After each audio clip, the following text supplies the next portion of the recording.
Louis-Michel Lelièvre. Bonsoir! Salut JF, comment ça va? Hey, ça va super bien, là. Écoute, je suis très excité ce soir, là. On a tout un invité en studio. Mais juste avant, j'aimerais saluer Maxime Champagne. Comment ça va, vieille branche? Ça va très bien, Monsieur Kelly. Bonsoir. Bonsoir, avec votre voix mielleuse. Merci. Quelqu'un qui a également une voix mielleuse, c'est nul autre que Charles Dumoulin. Comment ça va? Hey, ça va très bien. Bonsoir. Hey, bonsoir à vous, là. C'est-tu merveilleux, ça? Un autre de nos chouchous est présent en studio, et c'est Giancarlo Mastropietro. Comment ça va? Ça va très bien, Monsieur Kelly. Et vous? Ah, ça va super bien. Justement, j'avais besoin d'une belle coupe de cheveux. Je suis allé sur le boulevard Lévesque, dans votre salon sans rendez-vous, bien évidemment. Oui, merci de m'accueillir comme ça facilement. Ça fait toujours plaisir. Hey, Mathieu Lavigne, comment vas-tu? Bonsoir, j'ai encore des frissons de la voix à Charles. Ah, c'est incroyable, hein? Donc, quand il se force, il peut, Charles. Puis là, c'est quoi? T'es rendu à 106 livres de moins depuis un an? Oublie pas le point 5, c'est important pour moi. 106,5, là. Merci, ouais. Ben, ça paraît. Dans ton visage, je le disais la semaine passée, enfin, tu t'es pesé. Tu l'as pas dit ici officiellement. C'est quoi ton poids présentement? À 293,5. 293 points. Ben, ça, il t'en reste pas beaucoup à perdre, là. Non. Faut pas que trop t'en perdes parce que t'as une masse musculaire, là. Ouais, mais il en reste encore. Hey, sais-tu, Un petit peu de travail encore. Louis-Michel, tu m'avais posé la question, justement, pourquoi j'ai un chandail blanc aujourd'hui. Mettons, ouais. Parce que, en fin de semaine, tu sais, il y a 2 semaines, Zach Patterson est venu ici. Puis, il y a quelqu'un, durant le lancement du PCO Burger à La Belle et la Bœuf, a dit à Zach Patterson, tu parais avec d'une plus grande masse musculaire avec un chandail blanc. Fait que j'ai dit, OK, je vais prendre son truc à lui, là. C'est pour ça que t'as mis un chandail comme 2 tailles trop grandes. Exact, c'est ça, c'est en plein ça. Mais je dois souligner ton bronzage magnifique aujourd'hui. C'est incroyable, hein? Incroyable. Toi, il fait un petit peu pitié, là. Ouais, J'espère que tu vas le pratiquer pour samedi prochain, mais ça, on va y revenir dans ta semaine de lutte. Mais pour l'instant, on reçoit vraiment une star internationale, et internationale, c'est peu dire. Très content de l'avoir en studio. Tout le monde le veut. Il est ici avec nous, au Roi de l'Arène, Mike Bailey! Merci beaucoup, merci énormément, ça me fait plaisir d'être ici. Je suis désolé, ma voix est pas aussi mielleuse que les vôtres. Hein. Je me sens très self-conscious présentement. Je pense que je manque de miel. Mais t'es très chanceux d'être ici parce que là, j'ai entendu dire maintenant que t'habites en Pennsylvanie. Exactement. Donc, avec qu'est-ce qui s'est passé la fin de semaine passée, avec les avions qui ont été annulés et tout, là, on est chanceux de t'avoir à Montréal présentement dans les studios, là. Oui, la balle était juste à quelques centaines de kilomètres de chez moi, donc ça a passé proche. Ah, si proche que ça? Mais plusieurs centaines de kilomètres. Je pense une dizaine de centaines de kilomètres. Mais, par contre, on va en parler avec Louis-Michel. Oui. Dirty Dango n'est pas venu au Québec à cause qu'en Pennsylvanie, la plupart des vols d'avion ont été annulés. Ouais, je pense qu'il y a eu un genre de lockdown peut-être dans les heures qui ont suivi, qui ont empêché certains lutteurs, entre autres, là, certaines personnes de voler, mais c'est ça. J'ose croire, en tout cas j'espère que c'est réglé, parce que Dijak était à Québec hier. Ouais. Il partait de la Pennsylvanie lui aussi, donc... Ben, il y a de l'espoir là, pour les gens de la Pennsylvanie, finalement. Ben oui, il y a de l'espoir certain, mais on est tout ça pour dire, on est très chanceux que Mike Bailey soit ici dans les studios des Rois de l'Arène. Et on va commencer avec quoi? On va commencer avec ta semaine de lutte! Et ta semaine de lutte, c'est ma semaine de lutte. Ta semaine de lutte, c'est votre semaine de lutte, notre semaine de lutte. Pourquoi? Parce qu'on est à l'UQAM, et à l'UQAM, on est inclusif. Voilà. Donc, ta semaine de lutte, on va la commencer avec Louis-Michel Lelièvre, qui va parler exactement de qu'est-ce qu'on parlait, là. Donc, sans restriction chrono. Ouais, exact. J'étais à Québec ce week-end, entre autres, pour le FEC. J'étais au Festival d'été de Québec, aller voir un de mes amis qui était en spectacle. Gabriel Poirier? Non. Non, mais lui, il était en train de filmer, je pense. Il filmait le spectacle. Ok, oui, d'accord. C'est pas lui que j'allais voir. J'allais plus voir le spectacle que le gars qui filmait en arrière. Rien contre les gars qui filment en arrière, Mathieu. Mais... C'est qui ton ami, Post Malone? Non, c'est Aswell. Ok. Ouais. Je croyais qu'il y avait du mystère Non, autour de l'identité de la personne. C'est ça. Mais j'en ai profité aussi pour aller voir Sans restriction chrono, le gala organisé par Kevin Raphaël hier après-midi au Centre Horizon à Québec. J'aime ça, aller voir de la lutte à Québec, parce que c'est là que j'ai commencé à aller voir de la lutte québécoise. Fait que c'est tous les lutteurs que je voyais à mes débuts, tu sais, qu'on voit moins à Montréal, les Marco Estrada, Travis Toxic, Matt Angel, Lou Farrell. Donc j'étais très content de pouvoir les revoir. J'osais avec eux aussi après le gala, c'était le fun.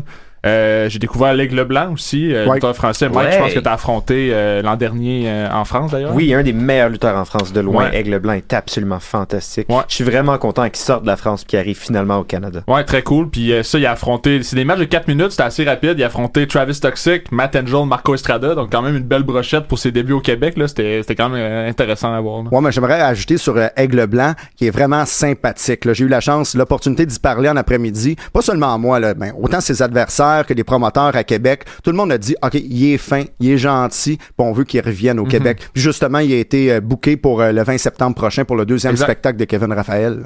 Moi, j'ai une question. C'était un tournoi. Alors, qui a gagné le tournoi? C'est Marco Estrada qui a battu l'Aigle Blanc en finale, justement. Zach Patterson est venu attaquer Marco après, a demandé un match de championnat justement pour essayer de revoir le titre là, sans restriction chrono au prochain gala. Puis Kevin Raphaël a accepté sous les menaces de Zach. Tu parles de 4 minutes. C'est quoi l'affaire? C'est que tous les combats étaient des combats de 4 minutes? Les combats de tournoi. Il y avait 2 combats. En fait, Zach a affronté Dijak dans le premier combat parce qu'il menaçait Kevin Raphaël. Puis là, pour le punir un peu, il a rajouté un combat à Zach, là, un classique. Fait que ce combat-là était plus de 4 minutes. Puis il y a eu Frankie the Mobster qui a affronté Steve Boutet en remplacement justement de Dirty Dango là, qui a pas pu venir au gala. C'était un autre match en dehors du tournoi. Mais tous les autres matchs, là, c'était 4 minutes. Il y a eu un entraque après la première ronde, puis après ça, ils ont fait les demi-finales puis la finale. C'était chronométré, donc est-ce qu'il y a eu un combat qui a dépassé 4 minutes et les deux personnes ont été... C'était la grosse inquiétude de GF, justement. Là, pendant tout, il voulait savoir qu'est-ce qui se serait passé si ça dépassait les 4 minutes. C'est jamais arrivé, heureusement. Parce que c'était intéressant, parce que tous les combats n'ont pas dépassé 4 minutes. Ben, c'est audacieux, comme de la part de Kevin Raphaël, d'offrir des combats de 4 minutes et moins. Mais en même temps, je me dis, peut-être que la grande finale va dépasser le temps, il va y avoir de l'overtime, quoi que ce soit. Mais non, tous les combats ont duré 4 minutes et moins. D'après moi, c'était pour rejoindre également un public plus de Kevin Raphaël, plus qui demande rapidement l'offre de la part des lutteurs. Donc, mais les combats étaient spectaculaires de A à Z. À partir contre l'Aigle Blanc, ça a commencé directement. Là. Mais c'est un bon concept pour de vrai. Là. Ouais, c'était bien. Puis ça a commencé à 14h, à 16h15, tout était fini. Il y a eu plusieurs matchs, il y a eu des promos au travers de ça. Il y a eu un entraque. Fait que ça va vite. Puis c'était parfait là, pour un dimanche après-midi à Québec. On reprenait pas la route trop tard après pour venir à Montréal. Ouais. Fait que, mais c'était vraiment bien, puis chapeau à Kevin, pour vrai, là, on y a parlé un petit peu après, il était bien nerveux de toute l'organisation, surtout avec les annulations ou ce qui se passait avec Dijak aussi, il était pas sûr de l'avoir jusqu'à la dernière minute peut-être, là, mais chapeau à lui, c'était vraiment, vraiment cool pour une première fois aussi, là, tu sais, GF, l'organisation d'un gala, à quel point ça peut être du travail puis du stress aussi, là, fait que chapeau à lui. Comme quand j'ai reçu à un moment donné un texto de Scott Steiner le matin même d'un spectacle pour dire je serai pas là ce soir, mais il a pas dit ça de même là. Il l'a dit en anglais. Ouais, exactement, mais c'est quand même assez stressant parce que t'es obligé d'avertir la foule, mais en même temps tu te dis OK, il y en a qui sont venus pour lui. Ben oui, c'est ça. C'est ça que je trouvais ça dommage, mais en même temps, les gens demandent pas des remboursements. Là, ils sont là rendus au spectacle, mais en même temps, je trouve ça juste plate annoncer quelqu'un. Finalement, il est pas là. Je suis certain, pour Scott Steiner, j'y ai pas parlé directement de ça par après, mais je suis persuadé que la plupart des lutteurs se sentent mal, même si c'est pas de leur faute, là, même si, par exemple, c'est un avion qui a pas décollé ou quoi que ce soit. Là. Mais chapeau à Kevin Raphaël, puis il voit maintenant que c'est un stress différent, la classique KR, ainsi que des galas de lutte professionnelle. Hey, je vais continuer avec ma semaine de lutte parce que moi, je suis allé assister à Money in the Bank, SmackDown, juste avant, puis Raw, juste après, à Ottawa. Puis, j'ai plus apprécié, je vous dirais, Raw le lendemain, surtout avec l'apparition de CM Punk au début, avec Seth Rollins et tout. Puis j'ai toujours trouvé que le gala après les pay-per-view, les premium events de la WWE sont meilleurs que ceux juste avant. Tu sais, la route, on dirait le dernier show est moins bon que le show juste après parce qu'ils veulent nous inciter à regarder jusqu'au prochain premium event. Puis, ça m'amène à un lien vers TNA Impact, donc l'émission Impact de la TNA que j'ai regardé jeudi passé. J'ai trouvé ça totalement le contraire. Autant Mike Bailey, qui est devenu officiellement l'aspirant numéro 1 pour le championnat de la division X contre Mustafa Ali, autant PCO que sa feud continue. Puis aussi, on a vu aussi la ceinture de lutte internationale. J'ai trouvé ça, OK, là, j'ai dit, OK, Impact, l'émission Impact a réussi à me rejoindre pour dire OK, j'ai encore plus hâte que j'avais déjà pour Slammiversary, puis j'ai hâte de voir qu'est-ce qui va se passer jeudi cette semaine à l'émission. Donc de ce côté-là, ils m'ont eu. Puis en plus, qu'est-ce qui a aidé, j'ai trouvé pour Impact l'émission, c'est que la foule était énergisante. Donc, il y avait une plus grosse foule que d'habitude. Puis je me dis, Colin, à Montréal, ça va être le fun parce que Slammiversary, c'est la plus grosse vente depuis une dizaine d'années. Puis ensuite, le lendemain, il va y avoir du monde en petit pépère et quart également. Donc, il va y avoir de l'énergie, pas mal plus que qu'est-ce que j'ai vu à la télévision. Puis ça, j'ai vraiment aimé ça d'avance, là. Donc, je voulais ouvrir une parenthèse pour parler de la TNA, mais en même temps pour dire que je pense que la TNA a fait un meilleur travail pour m'inciter vraiment à aimer la route d'un pay-per-view, contrairement avec la WWE puis l'émission SmackDown qui était juste avant Money in the Bank. Je parlais avec Charles. PCO Burger, tu voulais parler de la conférence de presse? Ben oui, écoute, on y a goûté à ce burger-là. Il était vraiment excellent. Il y avait des oignons caramélisés dedans. Là. C'était hallucinant. Faut pas dire l'ingrédient secret, là. C'est le seul que je dis, d'abord.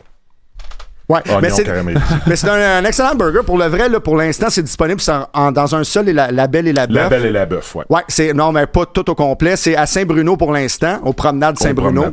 Mais il y a des négociations. Je sais pas si ça va aboutir avec d'autres La Belle et la Bœuf, mais pour l'instant, elle est pas n'importe où comme l'a fait Louis Michel. Comme un cave. Ouais, demandez pas un PCO Burger, ils vont pas savoir c'est quoi, là. Mais pour l'instant, rendez-vous à La Belle et la Bœuf des promenades Saint-Bruno. Puis j'ouvre encore une parenthèse, c'est fou là comment que PCO il est intense dans cette promotion-là pour la TNA à Verdun. Là. Juste hier soir, on a parlé à 23h hier soir. Il est intense, puis le mot est faible. Là, il veut que ça vende pas à peu près pour les enregistrements du lendemain. Puis pour la conférence de presse, on a fait dans le fond, c'était là qu'on faisait une annonce. Puis on annonçait 20 lutteurs québécois qui a été invité par PCO à être un dark match à TNA Slammiversary à l'Auditorium. Une bataille royale. Une bataille royale, oui. Puis il va y avoir vraiment une bataille de nos chouchous de l'émission, là, parce que j'ai vu que t'étais là. Oui. J'ai vu qu'il y avait Mathis qui était là. Puis je me trompe pas, Yane aussi est là. Yane, Zach. Oh mon Dieu, là c'est la bataille des chouchous, M. Kelly. Ben, c'est du gros calibre, sérieusement, des gens qui sont quand même des habitués ici au Roi de l'Arène. Puis je vais juste ouvrir une parenthèse, c'est bataille royale, invitation de PCO. Ouais, là. Exact. Donc, il n'y a pas de contrat en jeu avec la TNA, là, juste que ce soit clair. PCO m'a demandé d'être clair. Ouais. Donc, c'est vraiment un match bonus pour mettre en valeur les lutteurs, les talents locaux québécois. Là. Ouais. C'est super important de le faire, selon moi. Là. Donc, les gens, s'ils n'ont pas vu de lutte québécoise, vont être impressionnés par un, par deux ou par les 20 lutteurs au complet. Oui, puis grosse job de PCO, excuse Mathieu, le gros job de PCO là, pour avoir fait accepter ça puis qu'on puisse le faire. Moi, j'ai une question bien ludique à poser à Mike Bailey. S'il y avait un hamburger au nom de Mike Bailey, ce serait quoi l'ingrédient secret que tu insisterais pour qu'il soit dedans? Oh, seulement l'ingrédient secret ou tu veux le burger au complet? Mettons le burger au complet. Mais ce serait évidemment, je dis évidemment parce que si vous me connaissez, c'est évident, mais ce serait un burger Reuben avec la choucroute, Russian dressing, puis du smoke meat en plus. T'avais d'hamburger. Smoke meat maigre, médium ou... Médium, franchement. C'est un hamburger, on peut se permettre. Ben oui. Avec ben de la hamburger spécial. JF vient de le commander, on dirait, je pense. Sérieusement, oui. On devrait trouver une commandite un peu comme la Belle et la Bœuf et offrir le Bailey Burger. Là, ça je suis sûr qu'il y a quelqu'un dans ton auditoire qui a un restaurant qui sert des hamburgers, puis... Oui, il y en a un. On peut le fabriquer. On va demander à Christo du Coronel. On le salue ce soir. Oui, le pire, c'est que ça pourrait se produire. Oui. Tu me diras la liste au complet des ingrédients. Et la semaine prochaine, on y goûte ici au Roi de la Reine. Excellent. Christo, Speed Burger, Mike Bailey, on arrange ça. Parfait, c'est excellent. Donc, conférence de presse, c'est tout qu'est-ce que tu voulais dire? Oui. Parce que le burger est excellent. Il va y avoir un combat québécois. Puis le combat québécois, là, je sais pas si j'étais clair, ça va se produire à l'ouverture des portes quasiment vers 7h environ. Ouais. Avant Slammiversary, avant le pre-show officiel de la TNA. Juste rajouter, JF, toi, Charles, c'est un autre check sur ta bucket list. Oui, exactement. Là, j'avais jamais eu la chance de faire un dark match ou un try-out ou quoi que ce soit là, avec une fédération vraiment professionnelle. Puis ça va être une grosse foule aussi. Là. Oui, exact. C'est en un mois, 2 grosses foules de 4000 personnes, 3242 avant. Fait que oui, ça va être quelque chose. Mais en passant, justement, parlant de foule, c'est bien le lien, le segue. C'est sold out. PCO l'a confirmé hier. Slammiversary sold out à 4000 personnes à l'Auditorium de Verdun. Fait que chapeau PCO. Tout à fait. Chapeau Mike. Chapeau tout le monde. Ben, tout le monde impliqué dans ça, ben, je suis sûr et certain que les gens, premièrement, c'est un monde complètement différent, le Québec, puis les autres parts de l'Amérique du Nord. Là. Je sais pas si tu t'en aperçois, Mike, dans la promotion de l'événement ici au Québec, mais c'est complètement différent, l'approche des médias, qu'il faut approcher, parce que c'est pas tout le monde en même temps. Comme exemple, tu vas à ESPN aux États-Unis, on rejoint les États-Unis au grand complet. Le Québec, c'est complètement différent. Si on passe à ESPN, ben le Québec comprendra pas nécessairement, ça ira pas jusqu'à eux. Est-ce que toi, tu as un feeling qu'il faut faire les choses complètement différemment ici au Québec? Oui, t'as entièrement raison. Il y a une grande histoire de la culture de la lutte au Québec. Je veux dire, ça roule depuis longtemps. Puis il y a comme un grand espace entre les deux. J'ai l'impression qu'il y a beaucoup de monde au Québec qui connaissent Mad Dog Vachon, puis il y a beaucoup de monde qui regarde ça, mais il y a comme un gros espace vide entre les deux, de monde qui ont pas regardé la lutte, puis qui ont eu aucun contact avec le monde de la lutte professionnelle entre genre 1996 puis 2012. Ouais. Fait que c'est comme deux publics complètement distincts à rejoindre, mais en plus de ça, il faut faire la promotion en français. Si tu fais un show à Montréal, c'est sûr qu'il y a un énorme public francophone qu'il faut que tu ailles chercher. Puis je veux dire, PCO et la TNA ont fait une super belle job de tout mettre accessible en français. Puis c'est important parce que la TNA est une promotion inclusive. Ah, vous l'avez pas faite avec moi. Oh, on peut refaire. Vas-y. La TNA est une promotion inclusive. Mais tellement inclusive aussi qu'ils ont ajouté du français dans leur bannière qu'ils viennent d'inaugurer sur la place Wellington, donc sur la rue Wellington, en fait, à Verdun. C'est quelque chose de le fun. C'est juste pour montrer à quel point c'est typiquement Montréalais, Québécois, francophone, c'est-à-dire grâce à PCO, grâce à toi, grâce au fait qu'il y a deux Québécois dans la fédération, ben là, on dit, OK, on pousse pour que ça soit vendu également le dimanche. Est-ce qu'on a des nouvelles sur la vente des billets du dimanche? Parce que... Si je me souviens bien, PCO m'avait dit qu'il était rendu à pas loin de 1500. Wow, c'est énorme. Ouais. Mais pour vrai, le samedi, les gens vont y aller, puis ils vont dire, OK, le show était super écœurant, super bon, qu'on va y aller le lendemain. Là. Il y en a parce que PCO, il a joué... avec, ben, il a pas joué, mais il est allé voir ses contacts, il est allé voir ses amis, il a dit, OK, t'as une chance de venir me voir à mon meilleur, c'est là. Tu m'as promis de venir me voir, c'est là. Puis les non-fans de lutte, parmi les fans, les amis de PCO, d'après moi, vont adorer le spectacle et vont revenir le lendemain, même s'ils n'ont pas leur billet présentement. Là. C'est souvent ça qui arrive. Slammiversary, c'est un gros événement. Il y a beaucoup de combats qui vont se passer, qui ont des histoires qui roulent depuis des mois. Puis la journée d'après, on va filmer 4 semaines de TNA Impact, de l'émission de télévision. Fait qu'il y a beaucoup des combats qui vont se passer cette journée-là, qui vont être en lien avec ce qui va savoir passer à Slammiversary. Donc on peut pas annoncer tous les combats, on peut pas créer le hype qu'il faut pour remplir la salle cette journée-là, mais si le monde voit Slammiversary, c'est sûr qu'ils vont vouloir revenir le lendemain. Puis, question pour toi, Mike. On en a parlé un petit peu la semaine dernière, là, mais est-ce que Bound for Glory, c'est le WrestleMania, si vous voulez, de TNA, ou c'est vraiment Slammiversary? Moi, je pense que c'est Slammiversary. Ouais. Pour moi, en tout cas, c'est Slammiversary. Ouais. Je veux dire, le premier... J'ai commencé avec la TNA en 2022, puis le premier Slammiversary que j'ai fait, c'était le 20e anniversaire de TNA. Puis ça avait été présenté, puis je l'avais ressenti comme le plus gros événement que la TNA avait fait à date, puis ça a été fantastique. Donc pour moi, Slammiversary, c'est toujours ce qui m'a marqué, mais officiellement, je sais pas. Je peux pas dire... moi, je pense plus de ton bord. Je pense que c'est Slammiversary aussi. Oui, mais on a eu cette belle discussion-là parce que Bound for Glory, premièrement, là, tu sais, écoute, Will Ospreay, là, tu l'as affronté à Bound for Glory. Oui. Puis vraiment... C'était spectaculaire. La réaction de la foule était spectaculaire. Mais il n'y avait jamais autant de monde qu'il va en avoir à Slammiversary à Montréal. Puis ça va également augmenter la cote de Slammiversary, selon moi. Le nombre de personnes qu'il va y avoir à l'auditorium de Verdun. Puis pour avoir assisté à plusieurs pay-per-view de la TNA, quand on sort d'un pay-per-view de la TNA, on a hâte au lendemain pour voir la résolution de plusieurs trucs qui vont se passer au pay-per-view puis qui seront pas résolus à la fin de la soirée. Les tapings télé un lendemain de pay-per-view à la TNA, c'est des bonnes cartes de lutte. Ah, tout à fait. Mais c'est comme un peu, qu'est-ce que je disais avec la WWE, on dirait que l'émission du lendemain, c'est-à-dire l'émission qui suit immédiatement le samedi ou le dimanche, là, c'est-à-dire le Monday Night Raw, on dirait que les autres, du côté de la WWE, c'est tout le temps meilleur. Puis la TNA, c'est à peu près, c'est plus fluide selon moi. Là. C'est-à-dire, l'émission du lendemain d'un pay-per-view est bonne, ou du lendemain ou du jeudi suivant dans le cas de la TNA. Mais je trouve que aussi le suivi est bon jusqu'au prochain Premium Event. Là. Peut-être c'est le fait aussi qu'il n'y a pas un pay-per-view par mois. Là. Peut-être que ça aide de ce côté-là également. Il y a le fait aussi que c'est dans la même ville que le pay-per-view. Fait que peu importe qui on voit comme talent à Montréal, on est presque assuré de les voir le lendemain aussi pour les TV tapings. Ah, je comprends tout à fait. Ben, tu as tout à fait raison. Puis, là, on va se diriger maintenant du côté de Giancarlo qui veut parler d'un spectacle plus local, Main Event Wrestling qui aura lieu au studio TD ce vendredi. Ça a été déplacé à Place Belle, mais c'est pas grave. Non, c'est pas C'était sur C'est ça, il va y avoir 2 bons combats que j'ai retenus. Peut-être 3, on en a rajouté un 3e avec Stu Grayson qui va se battre contre notre ami Fulton. Et puis El Chato qui va défendre son titre contre Fabala, que tu connais, Mike Bailey.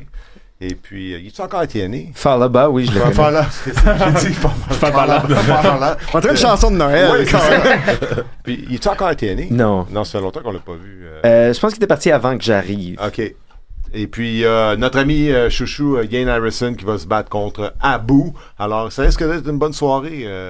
Tu vas venir, Charles? Ben non, je pourrais pas. Pourquoi? Je me suis fait faire un nouveau costume pour le 20 pour TNA, alors je dois descendre à Whedon pour aller le chercher. Ah, OK. Moi, je vais être là, Giancarlo. Merci beaucoup. Ah, moi, je vais être là pour t'encourager. Je suis pas comme Charles, j'ai pas de costume à Whedon qui m'attend. Mais qu'est-ce qui est drôle, c'est que t'en parles, puis Nick Patterson vient juste de me texter pour me dire, pour nommer la carte au grand complet de Main Event Wrestling. Pour vrai? Mais j'aime beaucoup sa production, Oui, donc j'ai très hâte d'y aller. Oui. Maxime, Dynamite. Oui, ben j'ai des trucs à dire avant Dynamite parce qu'il faut que je fasse une petite réponse à l'Ombudsman. Bon, mais tout d'abord un message d'intérêt général qui concerne pas la lutte directement parce que Pas encore Fortissimo. Ben là. oui, Fortissimo, la pièce jeune public du théâtre de la Roulotte qui se promène de parc en parc et qui est ma pièce à moi. Donc Loulou, tu es allé la voir. J'ai été vendredi le 5 juillet à la Chine. Alors merci. Ben, c'était très bon, Maxime, je te félicite pour ça. C'était vraiment cool. Très bonne pièce. C'est pas une pièce pour enfants, mais quand tout de même qui marche bien. J'attends toujours la visite de M. Kelly et du reste de l'équipe, mais je vous annonce tout de même que ça s'arrête au parc Armand Bombardier demain, le 16 juillet, au parc de l'honorable George O'Reilly dans Verdun. J'adore ce nom de parc-là. Le 17 juillet. Et plus important, c'est au parc Jarry ce jeudi, dans mon patelin. J'y serai avec toute la gloire. Et si vous voulez être sûr que la pièce est bonne, lisez la critique dithyrambique portant sur la pièce dans le journal Le Devoir. Maintenant, réponse à l'Ombudsman? Oui! Merci, M. Kelly. Et oui, en ces temps troubles, face aux événements fort violents qui se sont déroulés en Pennsylvanie, puis là, je sais que c'est un peu trop tôt pour en parler, les événements de la Pennsylvanie avec George W. Bush, mais je sais pas si j'ai été le seul... Avec George W. Bush? J'ai-tu dit George W. Bush? Avec Donald Trump? Bon, des fois, on les confond, les républicains. Moi, j'attendais de voir où la joke s'en allait. Je me suis dit, je sais pas si je suis le seul fan de lutte qui a remarqué ça, mais quand, à la toute fin, les événements tragiques et tout, mais quand Trump s'est levé avec le poing en l'air et l'oreille en sang, j'ai eu l'image de Becky Lynch. Je veux juste le dire, là. Je suis la seule personne qui a l'image de Becky Lynch. Je peux te confirmer que non, il y a eu à peu près 15 000 personnes sur Twitter qui ont fait le même montage. Ah, ben là, je suis content. Pour vrai? Ben oui. Wow. Hey, honnêtement, si tu veux savoir où la civilisation s'en va, là, le nombre de memes puis la rapidité avec laquelle ils ont été créés sur les memes de Trump qui... tu sais, le fameux clip de CM Punk à All In qui se blade en dessous de la terre. Le montage de ça puis Trump qui se fait tirer, ça a été créé tellement rapidement, 30 secondes après l'événement. La belle société dans laquelle on vit. Mais moi, c'est ça, je l'ai su sur les réseaux sociaux. C'est la seule chose que j'ai... qu'est-ce que j'ai lu en premier, c'est que Trump s'est bladé. Donc, je me dis, OK, qu'est-ce qui s'est passé? Je savais même pas c'était quoi, parce que je sais pas que je faisais autre chose avant. Là, j'ouvre mon cellulaire, je vois ça, Trump s'est bladé. Bon, OK. Donc, on est rendu là dans la société. Là, on prend tout à la légère, je pense. Ça emmène la question, est-il devenu domaine à partir de là? Mais bon, pourquoi je vous parle de ça? En fait, c'est que je reprends, après ces actes de violence-là, je reprendrai les mots du président Biden à mon compte, car le président souhaitait qu'on baisse la température des débats à partir de ce moment-ci. Donc, en bon joueur, puis pour le bien de la nation lutte, je m'incline face à M. l'Ombudsman, des Rois de l'Arène, Brother Bertrand. Il va s'enfler encore la tête. Ouais, je sais. Oui, le lutteur terre-neuvien Ed White était Moondog King. J'étais à quelques clics de m'en rendre compte, mais bon, les joies du direct à la radio, on s'est pas rendu. Donc voilà, je rectifie mon affirmation qu'il y avait plus qu'un. Il y a pas juste un seul lutteur terre-neuvien, il y en a au moins deux. Hein? Dont un qui a à peu près 20 gimmicks. Je précise. Mais là, il va en parler pendant 20 ans. Là. Tu vois, Charles, il parle depuis 25 ans qu'il t'a nommé Piranha quand t'as commencé. Ben oui. Imagine avec qu'est-ce que t'as dit, Maxime. Et là, je précise que dans une recherche que j'avais faite sur mon lutteur, qui était Chris Dillon, là, la CBC, dans son reportage sur Chris Dillon, là, celui qui avait fait Lutte Academy puis que j'avais mentionné, il disait que le lutteur, à la suite de son match télévisé à la All Elite Wrestling, il dit « That match make Dillon the first Newfoundland-born wrestler since Ed Sailor-White in the early 1980. » Donc, pourquoi t'as pas dit en anglais? Parce que c'est le CBC. Ouais, mais 1980, pourquoi tu l'as pas dit en anglais? J'ai-tu dit the early 1980s to make the big leagues of wrestling. Le reste que Bertrand Hébert, vous avez gagné la bataille. Je vous offre maintenant la paix pour un temps. Puis, dernier point, je voulais tout de même le mentionner, j'ai adoré cette semaine l'attaque sanglante de Maria May sur Toni Storm. Le fait que Maria May, là je parle de All Elite Wrestling, le fait que Maria May gagne le match, célèbre le match, puis Toni Storm et elle marchent main dans la main joyeusement, là, gambade jusqu'à la ceinture du tournoi pour que Maria décroche la ceinture, frappe Tony et après utilise le bout du talon sur le front ensanglanté de Tony. J'ai adoré. Puis j'ai aimé que ça a été rapide. Elle a décroché la ceinture puis elle a pas perdu de temps. Elle a pas célébré. Elle a décroché la ceinture, elle s'est tournée puis elle a frappé tout de suite. Il n'y a pas eu de temps mort, il n'y a pas eu d'autres célébrations. Je trouvais ça cool aussi. C'était très bien produit comme segment. Ouais, exact. Puis j'ai aimé aussi, je finis là-dessus, j'ai aimé aussi la gratuité de Luther qui après 2 coups de ceinture se balance sur une table en bas d'Improv. J'ai bien aimé cette gratuité-là de dire « Oh, moi, je traverse la table. » Mais j'ai trouvé que c'était un très, très bien monté, très bien scénarisé. C'était du grand théâtre de lutte, là, pour de vrai. Mike, j'ai fouillé pour ta semaine de lutte à toi, là. Puis un combat que j'aurais aimé voir, c'était à la North Pro, qui s'est passé le 12 juillet. Donc, ça vient tout juste de se passer contre Alex Silva, que je trouve que c'est un excellent lutteur québécois, lui également, là. Comment ça s'est passé, ce combat-là? Ben ouais. Absolument. Alex Silva, que je connais depuis que j'ai 15 ans. Ouais. J'ai eu un moment très drôle pendant le combat où on était en dehors du ring, devant le bar, en train de s'échanger des coups de coude dans le visage. Puis je me suis souvenu quand on avait 14 ans puis qu'on s'échangeait des coups de coude dans la cuisine de chez ma mère. Donc, mais c'est vraiment fantastique comme combat. Je dirais Alex Silva est un des meilleurs au Québec. De loin, il lutte depuis très longtemps puis ça paraît. Il est confortable, il est à l'aise. Sa personnalité quand il lutte est fantastique. Mais c'est pas le seul combat que j'ai eu. J'ai eu ce combat-là à Moncton. Okay. Devant à peu près, je sais pas, 200-300 personnes à peu près. J'étais allé à Halifax là même puis j'ai lutté contre... Et Maritime? Oui, j'ai lutté contre Dynamite Dylan Davis, que t'as appelé Chris Dillon tantôt, puis je sais pas pourquoi. Chris Dillon, c'est son vrai nom, mais il lutte en tant que Dynamite Dylan Davis. Je pense que parce que Chris Dillon, c'est son nom, son vrai nom utilisé à Lutte Academy. C'est pour ça. Non, il y avait un autre nom en plus. Il change de nom, hein. Vous changez toujours. Toi, tu changes pas de nom. Merci, Mike. Seidel. Je pense que, en tout cas, je pense qu'on va en parler tantôt. J'ai lutté que sur comme 3 noms. Mais non, Dynamite Dylan Davis, qui est excellent. Ouais. J'ai eu un fantastique combat contre lui devant peut-être un petit peu plus que 100 personnes dans une arène de hockey à moitié vide dans le milieu de nulle part. Puis c'est ma partie préférée de la lutte, c'est que j'ai fait ce combat-là devant quasiment personne, surtout des enfants. Puis je vais lutter devant 4000 personnes pour la championnat X-Division. Mais ça m'intrigue.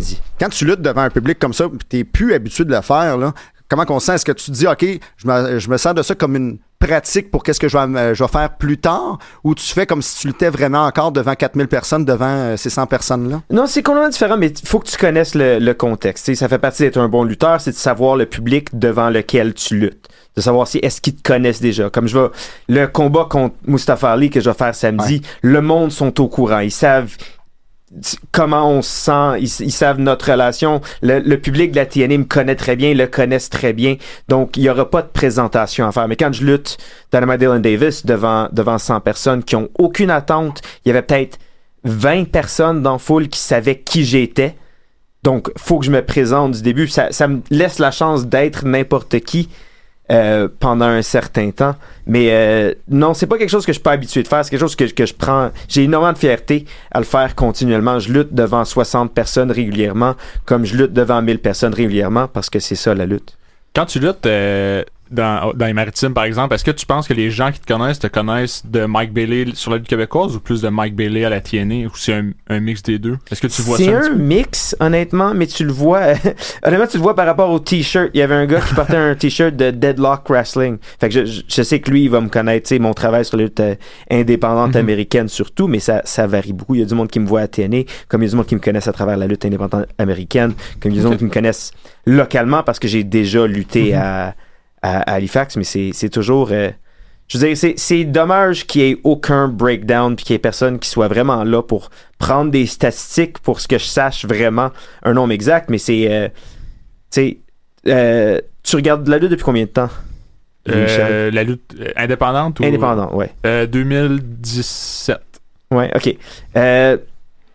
Juste question comme ça que j'aime poser aux lutteurs et aux fans de lutte. En moyenne, quand tu fais un show de lutte indépendant aux États-Unis, combien devinerais-tu est le pourcentage de la foule qui me connaît? Oh! Tu parles d'une foule de combien de personnes, mettons? 500. Qui te connaissent, ça doit... J'ai l'impression que c'est pas si élevé que ça. Vas-y, donne un nombre. 20%? À peu près. Ouais. Peut-être un petit peu plus élevé, 30. Okay. Ça dépend toujours, mais c'est toujours beaucoup moins que le monde pense. Ouais. Même avec les réseaux sociaux. Même avec les réseaux sociaux. OK. Parce que, honnêtement, pense à qui va à un show de lutte. C'est pas... tu sais, tu peux pas remplir un gros public avec seulement des fans de lutte. Par rapport à la population générale, il y a très peu de fans de lutte dans le monde. Donc, c'est beaucoup de monde qui vont y aller. Ah, il y a de la lutte. Tiens, c'est cool. Ou au bar où on va régulièrement, il y a un show de lutte samedi. On va y aller. Puis souvent, ce monde-là font une plus grande partie de la foule que les fans de lutte. Mais sur le 20% que tu nommes des 500 personnes, si on prend cet exemple-là, là, est-ce qu'il donne assez d'énergie quand ils te voient arriver que aussitôt que tu sens que la foule au complet est soit derrière toi ou contre toi si t'es un méchant, là, cette soirée-là, est-ce que l'énergie de tes propres amateurs donne de l'énergie aux autres spectateurs? Oui puis non. Des fois un peu, mais c'est pas ça qui est important honnêtement. C'est plus...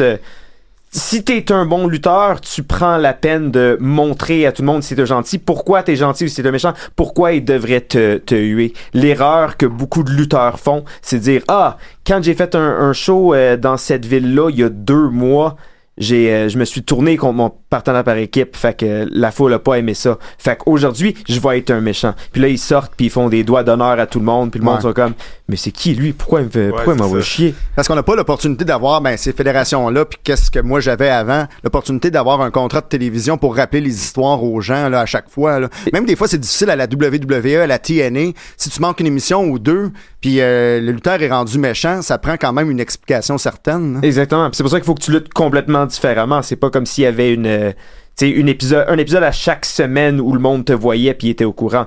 Pour petit conseil à tous les lutteurs indépendants qui écoutent cette émission-là, mais traitez chaque combat comme si personne vous connaissait dans la foule, comme si ça se passait dans un vide total puis qu'il fallait que t'expliques tout. OK, là, je joue le jingle de l'émission parce que c'est très bien parti. Suite de l'entrevue avec Mike Bailey. On va faire ce cours comme un jingle parce que je trouvais que c'était super bien parti. Puis les conseils que tu donnes aux jeunes lutteurs, moi, j'ai travaillé fort, mais vraiment fort, quand tu étais coach à la IWS pour que Louis-Michel aille suivre des cours avec toi. Puis, ça aurait fonctionné uniquement avec toi, c'est-à-dire avec aucun autre coach de lutte. Là. C'est un fan à ce point-là de ton art. Je le disais à la blague un peu que si Mike Bailey commençait à entraîner, je commençais les cours de lutte, puis t'as commencé à entraîner, mais finalement ça a pas donné, t'es parti quand même rapidement aux États-Unis après. Mais c'est vrai, tu sais, moi je voyais Mike Bailey lutter, puis c'était dans ma tête à moi, c'était le lutteur parfait de ce que je voulais, tu sais, en tant que lutteur, mettons, puis je le dis pas parce que là, je l'ai tout le temps dit que Mike Bailey c'était le prototype parfait du lutteur que j'aime, puis quand je te vois au Québec, c'est tout le temps la même chose, j'adore te voir en spectacle. Puis je sais pas où je m'en vais avec ça, mais merci de... pour prendre la balle au bon, là, quand même, là, t'es un des seuls invités que je mark out. T'es un des seuls invités que j'ai vu arriver, puis je me dis, Colin, qu'est-ce que je vais lui dire pour que j'aille du bon sens? Parce que lui, tabarouette, c'est une star internationale, puis je regarde régulièrement tes combats. Mustafa Ali, pour me mettre dans le mood de Slammiversary, j'ai regardé ton combat à Prestige, je crois, tout récemment. J'ai dit, wow, il est bon. J'ai regardé un autre de tes combats qu'on a mis sur le Facebook ici des Rois de l'Arène, qu'on a produit avec Total Crap contre Matt Angel. J'ai dit, wow. Pour les fédérations indépendantes, il est bon. Pour les fédérations internationales, TNA, il est bon. Là, je t'ai vu arriver en studio. Là, je me suis ici dans les locaux de choc.ca, puis je me suis dit, bon, je suis stressé juste à te voir. Est-ce que je vais lui dire bonjour?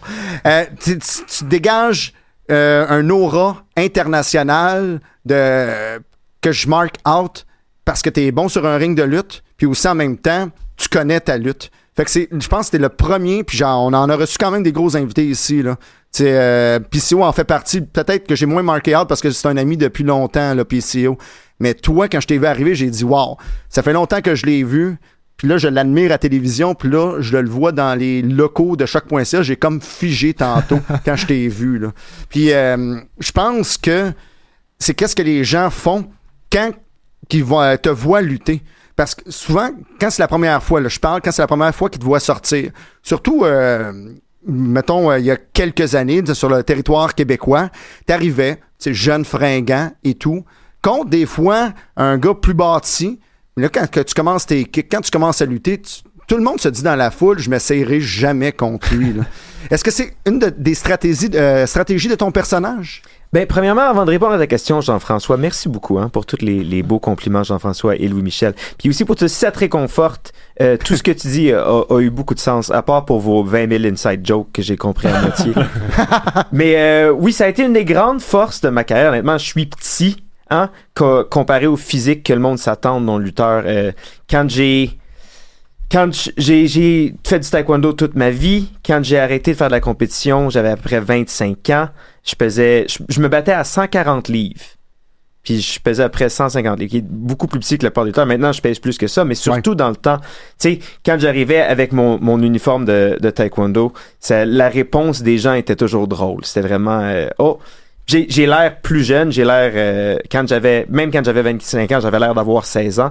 Puis c'était honnêtement une de mes grandes forces, que le monde me sous-estime, puis que le combat commence, puis ce que je montre, ce que je suis capable de faire, le côté athlétique, puis les coups de pied, puis le striking, puis tout ça. Un des plus grands compliments qu'on m'a jamais fait à propos de ma lutte, c'est que quand je lutte, on oublie ma taille, puis j'ai l'air de peser 500 livres, parce que je frappe aussi fort que tous les plus gros lutteurs au monde. Mais vraiment, c'est drôle parce que c'est tu sais, je veux dire, on est tout au courant du monopole qu'il y a eu de la lutte puis de l'impact que ça a eu sur les attentes que le monde a sur les lutteurs puis comment le monde veut avoir l'air. Puis c'est quelque chose que j'ai toujours... je me suis toujours battu avec.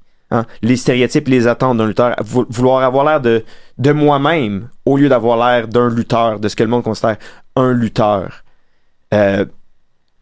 Mais honnêtement, c'est quelque chose que j'aime, la lutte. C'est quelque chose j'aime ça montrer quelque chose de différent. J'aime montrer que tout est possible. J'aime montrer que n'importe qui peut être bon. Dans ta tête, quand tu étais plus jeune, qu'est-ce qui arrivait en premier? Est-ce que c'est la lutte ou le taekwondo? La lutte est arrivée en premier, quand j'étais beaucoup plus jeune. En fait, quand j'ai commencé le taekwondo, c'était juste, j'avais un ami qui s'était inscrit à une école, puis il m'a dit, viens faire un cours. Puis j'étais comme, ok, cool, ça va être le fun. Puis quand je vais commencer à faire de la lutte, ben ça va m'aider. Quelle ceinture? Présentement? Ouais. Ceinture noire 4e dan. Oh, ça c'est... Écoute, je sais pas, ceinture noire, ça m'impressionne. Qu'est-ce que tu as ajouté après, ça m'impressionne encore plus, malgré que je sais pas c'est quoi. Peux-tu l'expliquer, 4e dan? Bon, ben, il donne une ceinture. Puis quand la ceinture est noire, après, tu fais d'autres examens. Puis quand tu fais des examens, ben, ils mettent une ligne sur la ceinture. OK, t'es rendu à ce point-là. Là. C'est-à-dire, faut pas venir le chercher dans la vie de tous les jours. Là. Si, mettons, un coin de rue, il y a quelqu'un qui t'attaque, tu sais te défendre, puis pas à peu près. Là. C'est ça qu'on a l'impression de Mike Bailey sur un ring de lutte. Là. Tu peux te défendre pas à peu près parce que t'es différent. Tes coups de pied là, que tu donnes à vitesse ultra son, là, moi, ça me fait triper à chaque fois. Puis, moi, une question que je me pose à propos de tes mouvements en tant que tel, quand tu fais ton moonsault et que tu atterris sur tes genoux, comment qu'un adversaire peut être à l'aise de subir ça? Parce que j'ai comme l'impression que ça fait mal pas à peu près à chaque fois. Là. C'est sûr et certain que tu prends soin de tes adversaires. Mais à chaque fois qu'on regarde, on se dit « Aïe, aïe, ça fait mal. » Ça, c'est sûr et certain. Merci pour cette question-là, parce que je l'avais en tête, parce que je trouve que c'est un move totalement dévastateur, puis je sais pas comment ils le prennent. Ouais, c'est vraiment compliqué, mais il y a un truc vraiment simple, puis je sais que quand je le dis au monde, ça les épate toujours, mais c'est que, tu sais, quand t'es couché sur le dos, t'as tes bras sur le côté, puis moi, quand je fais le backflip, ben je saute, je tourne, puis mes genoux, ben je les mets près de mon corps, puis là, ils atterrissent sur le chest de l'autre gars. Merci, Mike. Si on reçoit un vrai de vrai professionnel aujourd'hui, là. Donc, puis t'en parles parce que c'est ton métier dans la vie de tous les jours. Puis c'est qu'est-ce qui te rend comme un lutteur fluide, c'est-à-dire quand ça a l'air facile pour un lutteur sur un ring de lutte, là, c'est-à-dire ok, on est rendu au top de notre métier en tant que tel. Toi, t'as commencé à être à l'aise avec ton personnage puis ton calibre de lutte à partir de quelle année à peu près? Commencer à être à l'aise, je veux dire, j'ai pas de temps, j'ai pas de définition, mais je lutte depuis 18 ans à peu près. Ouais. Puis des niaiseries, j'en ai fait en maudine. J'ai fait beaucoup de moves qui ont pas fonctionné, qui ont pas eu une belle réaction de la foule, qui ont fait mal à mon adversaire, qui sont mal passés, qui m'ont fait mal. Puis tu sais, au fil du temps, quand j'ai fait quelque chose qui se passe bien, ben je l'ai conservé, je l'ai reproduit, j'ai trouvé une façon de l'amener dans mes combats, puis quand j'ai fait quelque chose qui fonctionnait pas, ben j'ai arrêté de le faire. Justement, le backflip avec les genoux, la première façon que ça s'est passé, c'est que je faisais un backflip avec une rotation de plus. Donc je faisais un backflip puis je tombais avec mon dos sur le gars. Mais une fois, le gars s'était levé un peu, fait que j'avais raté. Mes pieds s'étaient comme pris dans ses bras, puis j'avais tombé avec mes genoux sur lui. Puis après le combat, j'étais comme « Hey man, je m'excuse, je suis tombé direct sur ton chest avec mes joues, ça a-tu fait mal? » Puis il a dit « Non. » Fait que j'étais comme « Ah, ok. » Puis le prochain combat, j'étais comme « Je peux-tu juste faire ça puis tomber avec mes genoux? » Puis le gars était comme « Oui. » Fait que là, j'ai commencé à le faire, puis mon finish, c'était ma prise de finition, c'était un shooting star press. Donc comme debout sur la troisième corde, face à l'intérieur, puis je fais un backflip en avançant, puis je tombais sur le gars. OK. Fait qu'au fil du temps, j'ai passé de faire le backflip sur le sol avec les genoux à éventuellement de la deuxième corde, puis maintenant de la troisième corde. Maintenant, c'est ma prise de finition quand ça a changé plusieurs fois, mais c'est énormément d'essais-erreurs, énormément de trajets. Puis je veux dire, le personnage, c'est la même chose. Je veux dire, c'est tout des micro-changements, puis des détails, puis des bruits que je fais, puis des positions, puis des interactions avec la foule, que chaque fois que je regarde mes combats où quelque chose se produit, puis je suis comme « Ah, ça fonctionne bien, mais je trouve une façon de le reproduire dans mon prochain combat. » Moi, ce qui me surprend à chaque fois quand je te regarde lutter, là, c'est que tu luttes nu-pied. Moi, je me suis blessé souvent aux orteils. Je veux savoir, toi, ça t'es-tu arrivé souvent? Oui, mais beaucoup plus quand je faisais du taekwondo que de la lutte. Ah ouais? Oui, puis j'ai l'impression que touche du bois, je sais qu'on m'a dit de pas cogner sur la table, mais... Vas-y. Maxime est fâché. Je me suis très peu souvent blessé les genoux. Puis je trouve que lutter sans bottes, ça l'a aidé beaucoup. Je suis confortable nu-pied, il y a beaucoup de choses que je peux faire. Si tu regardes des vidéos de moi qui sautent, par exemple, sur le milieu de la troisième corde, tu me vois agripper la corde avec mes orteils. Quand je me tiens debout sur le coin, j'agrippe entre mon gros orteil et mon autre orteil la troisième corde. Aussi, quand je fais des coups de pied, ça me donne plus de flexibilité dans mon pied, donc je peux vraiment aller chercher mon arche au complet. Quand je saute, quand je cours, j'ai l'impression que je me sens beaucoup plus confortable. Puis si tu regardes là, des bottes de lutte, maudine que c'est ridicule. Ouais. Des gros, tu sais, on dirait des patins de hockey sans lame. Mm-hmm. J'ai aucune idée comment le monde essaye de faire des choses athlétiques comme un combat de lutte en portant 10 livres de souliers. Puis t'as zéro feeling des cordes là, quand t'embarques dessus. Là. Zéro feeling. As-tu déjà lutté avec des souliers de lutte ou des bottes de lutte? Quand j'ai commencé à lutter, j'avais une paire de bottes de boxe qui étaient vraiment légères, puis étaient belles, puis étaient... Il avait l'air de des bottes de lutte, il n'y avait pas de gros logo. Puis j'étais confortable, mais ils ont brisé après comme 6 mois. Tu n'en as jamais racheté d'autres. Ben, j'ai essayé d'autres souliers, mais honnêtement, je me pratiquais toujours nu-pied. Je m'entraînais au taekwondo nu-pied plusieurs heures par jour. Fait que c'est juste plus confortable, mais ça m'a pris du temps de réaliser que je suis mieux de faire ce qui va mieux pour moi au lieu de c'est ça. ce que le monde s'attend d'un lutteur. Ça va avec toi, dans le fond. T'sais. Exactement. Mais toi, tu as commencé. Est-ce que c'est vraiment avec la Fédération de lutte québécoise, la FLQ, que tu as commencé? J'ai commencé avec la MWF, Fred La Merveille, en 2005. Il t'a entraîné, ça veut dire? Il m'a entraîné. J'ai commencé en janvier 2006 à lutter à temps plein. Lutter à temps plein, je veux dire, prendre des bookings, c'était pas ma job encore, évidemment, mais à prendre des bookings chaque semaine, puis c'était pas mal FLQ, MWF, puis d'autres places. Mais mon entraînement, entre guillemets, c'est fait avec la NWF. À ce moment-là, tu t'appelais comment? J'étais Mike Seidel. Oh, OK, là, c'est Mike Seidel. OK, parce qu'au début, tu parlais des noms que tu avais. Tu en as eu 3. Mike Seidel, donc Mike Bailey, puis lequel? Oui. Kitsune. OK. Dans un gimmick masqué entre 2012 puis 2014 qui a pas duré très longtemps, mais où j'ai eu beaucoup de plaisir. À la FLQ? À la FLQ, oui. Mais c'était une gimmick née à la ISW. Qui faisait des gimmicks de... OK, l'Interspecies Wrestling. Interspecies Wrestling, donc du nom. Ça dit, il faisait des personnages, il mettait le monde avec des gimmicks d'animaux. Puis beaucoup de lutteurs connus faisaient des personnages différents. Puis c'était ça qui rendait la promotion intéressante. Mais toi, je pense que tu aimais ça aussi, intégrer de l'humour dans quelques-uns de tes combats de lutte. Au Japon, tu le fais, je pense, avec DDT. Oui, j'ai lutté avec DDT, aller-retour au Japon régulièrement pendant à peu près 5 ans. Puis DDT, si le monde connaît une clip de un gars... Souvent, ça se promène sur Facebook, mais un gars habillé comme Ronald McDonald qui zigne un autre lutteur. Si vous avez vu ça sur Facebook, c'était à DDT, oui.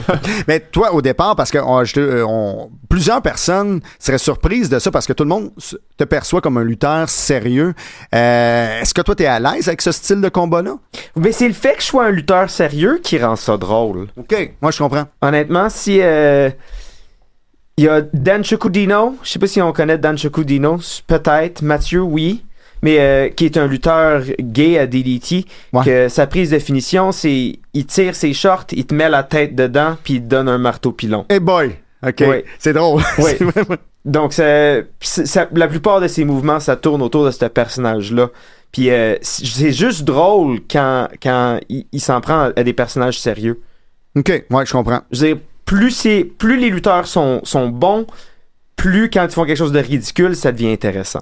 OK, quand c'est des inside jokes, comme tu disais tantôt, entre eux, OK, ben c'est plus comme routine, mais quand c'est un lutteur plus sérieux comme toi, c'est là que la foule lève à ce moment-là. Ben, moi, c'est pour ça que je considère que Mike amène une espèce de côté artistique que pas beaucoup de monde sont capables de faire à la lutte, parce que tu peux lui donner un tatami, un drapeau de tag football, un costume de poulet, puis il va faire un combat de lutte avec ça.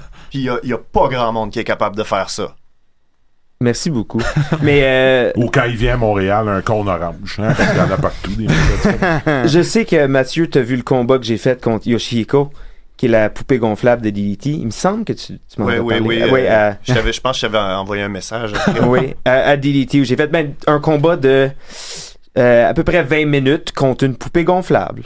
C'est drôle, c'est tellement drôle. C'est comme ces combats-là sont drôles. Les combats contre les lutteurs invisibles, quoi que ce soit, c'est quelque chose qui tape l'attention. Mais il faut que la personne qui le fait le prenne au sérieux, par exemple. Et il faut aussi qu'il montre qu'il soit bon. Je veux dire, un lutteur qui fait juste de la comédie sans montrer que c'est un bon lutteur. Je veux dire, ça perd énormément de valeur. Ah, je comprends tout à fait. Puis là, tu parles du Japon. C'est une culture différente, un style de lutte différent. C'est quel style de lutte autre que l'américain qui t'a apporté le plus à ta propre carrière? Est-ce que c'est vraiment le Japon ou c'est un peu un style lucha libre du Mexique? Est-ce que plusieurs cultures t'ont apporté qu'est-ce que t'es présentement? Oui, c'est sûr, mais la plus grande leçon, puis ce que je trouve qui est beaucoup plus important que les styles pour la lutte, c'est le contexte. Je veux dire, tu regardes du lucha libre, de la lutte au Mexique, puis ça se passe d'une certaine façon à cause que c'est ce que le public veut. Le lucha libre, c'est culturel. C'est quelque chose que tout le monde connaît au Mexique. C'est le lucha est en ville, on va y aller, on va boire, ça va être le fun. Ouais. Donc le monde va au spectacle pas pour porter attention, pas parce qu'ils connaissent les lutteurs, pas pour les histoires. Ils vont là pour s'amuser, donc ils portent pas vraiment attention. T'sais, tant qu'un lutteur dans un costume très coloré saute pas de la 3e corde. Fait que c'est pour ça qu'au Mexique, c'est aussi important le high flying puis les gros personnages. Puis au Japon, c'est le contraire. C'est la façon que le monde cultive les médias là-bas. C'est vraiment... Quand t'es fan de quelque chose, t'es un grand fan. Puis si tu regardes la lutte au Japon, c'est silencieux. Si au Japon, j'essaye une prise... je mets mon adversaire dans une certaine position pendant 10 combats, mais je réussis pas à faire la prise. Puis le 11e combat, ben je fais la prise. Les fans vont remarquer, ils vont le savoir, ils vont apprécier les détails, puis ça va valoir la peine. Essayez pas de faire ça au Mexique, il y a personne qui va suivre. OK, je comprends, mais aussi, tu m'amènes vers une autre question, ça m'intrigue. Au Japon, puis partout où tu es allé, est-ce que les médias prennent la lutte au sérieux? Parce qu'au Québec, à un certain moment, je l'ai dit à un journaliste de la presse qui est venu ici, la lutte n'était pas prise au sérieux, mais pas du tout. Mais là, la lutte est prise au sérieux au Québec. Là. On traite de la lutte comme on traite de n'importe quel autre sport ou des arts et spectacles. Est-ce qu'au Japon, c'est pris au sérieux à ce point-là ou il y a encore un petit peu une zone grise de ce côté-là? Au Japon, c'est pris au sérieux. C'est pris très au sérieux. Mais, je veux dire, Tokyo, c'est la ville dans le monde où il y a le plus de lutte. Il y a 3 shows de lutte à chaque jour dans Tokyo qui se passent. Puis c'est vraiment... mais ça varie partout dans le monde culturellement. Je veux dire, au Mexique, c'est vu d'une façon très culturelle. Tout le monde sait c'est quoi du lucha libre. Je te dirais, en Allemagne, c'est différent parce que ça ressemble un peu plus au Québec. Tu sais, t'as eu une grosse période où la lutte était à la télévision, puis après ça, il n'y avait plus de lutte à la TV pendant 10 ans, fait que ça s'est perdu. Mais avec la lutte indépendante puis les réseaux sociaux, c'est revenu, puis maintenant, c'est revenu à la mode. Fait que le monde commence à prendre ça au sérieux encore. Puis c'est vraiment, tu sais, c'est cyclique, puis ça se reproduit pareil partout dans le monde. C'est fascinant à voir. Moi, qu'est-ce que j'ai aimé de ta période au Japon, justement, c'est que tu as pris une belle expérience là-bas que tu as amené. Ça paraît que tes revenus différents, mais c'est à la base quelque chose de hyper malheureux. Là. C'est-à-dire, en 2016, tu t'es fait bannir pendant 5 ans des États-Unis. Avec du recul, moi, je trouve que ça a été profitable pour toi, pour ton personnage en tant que tel. Mais toi, est-ce que tu trouves que ces 5 années que tu aurais aimé passer aux États-Unis ou t'aimes ton bagage que tu as eu à l'extérieur? C'est comme impossible à répondre comme question. Hein, c'est parce sûr. Que je peux pas vraiment le savoir. Honnêtement, je me suis fait arrêter à la frontière américaine. Donc, tu sais, j'avais commencé à lutter pour les grandes promotions indépendantes américaines comme PWG, CZW, puis Evolve, puis tout le monde avec qui je luttais maintenant sont à WWE ou AEW.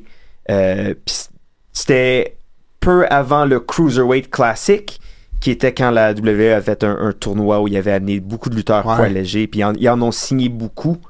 À ce moment-là. Puis, tu sais, c'était là que j'avais l'impression que je m'en allais. Hein. Je sais qu'il y avait des dirigeants de la WWE qui me regardaient beaucoup. Fait que... Puis là, de me faire arrêter à frontière puis de me faire dire que, bon, la direction dans laquelle j'imaginais que ma carrière s'en allait, c'est pas ça qui va se passer. Tu sais, mais je luttais déjà depuis 10 ans. Puis, commencer au Québec en 2005, c'était... Il y avait pas...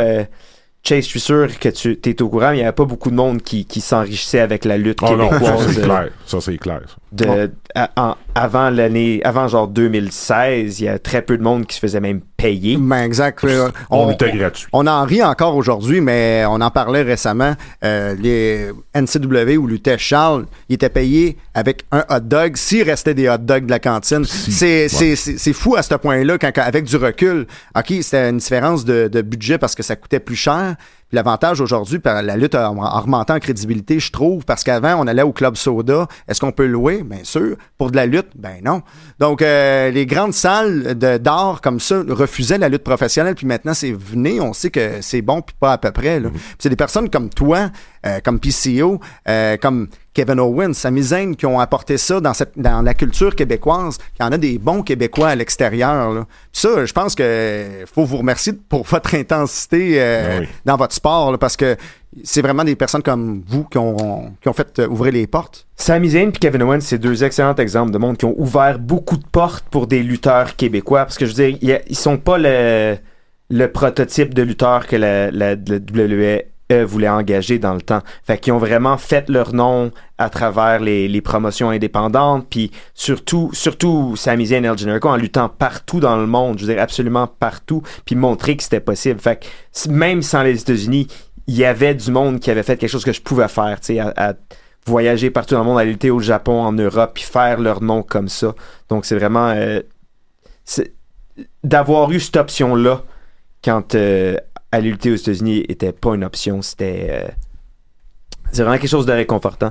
Mais de là à dire, tu sais, je suis super content de où ma carrière est présentement. J'ai eu beaucoup de belles opportunités. Lutter partout dans le monde, ça a été absolument fantastique pendant 5 ans. Mais j'aurais pu avoir une job à WWE en 2016 puis être millionnaire présentement. Ou j'aurais pu me briser le cou dans le Cruiserweight Classic puis arrêter de lutter complètement. Je peux pas le savoir. On est dans l'hypothèse, pas à peu près. Là. Mais c'est sûr et certain que moi, je trouve que ça va être profitable parce que l'avenir, le futur, t'es jeune. T'es vraiment, vraiment jeune, d'après moi. On parlera pas très fort ici, mais d'après moi, quand ton contrat va expirer, là, on va se battre pour t'avoir dans de multiples fédérations. Là. Autant WWE, la TNA, All Elite Wrestling. D'après moi, tu vas te faire désirer pas à peu près. Là. Mais c'est ce que j'espère, honnêtement. Le monde de la lutte bouge super rapidement. Puis notre ombudsman en a parlé un peu avec des histoires comme ce qui se passe avec Stephanie Vacker. Puis toutes les promotions maintenant qui se battent quand un lutteur est vraiment bon. Je veux dire, c'est vraiment un bon temps pour être un agent libre. Donc, ce qui se passe avec la TNA, c'est absolument fantastique présentement. Puis, j'ai vraiment hâte de voir ce qui va se passer l'année prochaine. Ben, ça m'amène à une question, justement, la TNA, qu'est-ce qui se passe présentement avec la WWE, puis particulièrement NXT, là? Est-ce que toi, ça tenterait de faire partie du programme échange, comme j'appelle, avec la WWE de ce côté-là? Imagine si ma réponse était comme « Oh, non ». Je pense que la réponse, ça va être pas mal oui. Là, oui, je veux dire, évidemment, mon but, c'est de lutter devant le plus de monde possible pour le plus d'argent possible. Ouais. Donc, peu importe comment ça arrive, c'est ça qui m'intéresse. Mais c'est sûr, parce que j'ai eu des réponses de lutteurs indépendants qui m'ont dit « OK, la WWE, c'est pas mon style, je vais aller ailleurs. » Mais je pense qu'au fond de tout le monde veut aller dans cette fédération-là. Tout le monde veut aller à TNA. Tout le monde veut aller dans qu'est-ce qui se produit de mieux au monde présentement. Là. Je pense que l'échange, c'est formidable. Là. De voir Joe Hendry apparaître au pay-per-view de NXT, c'est incroyable. Là.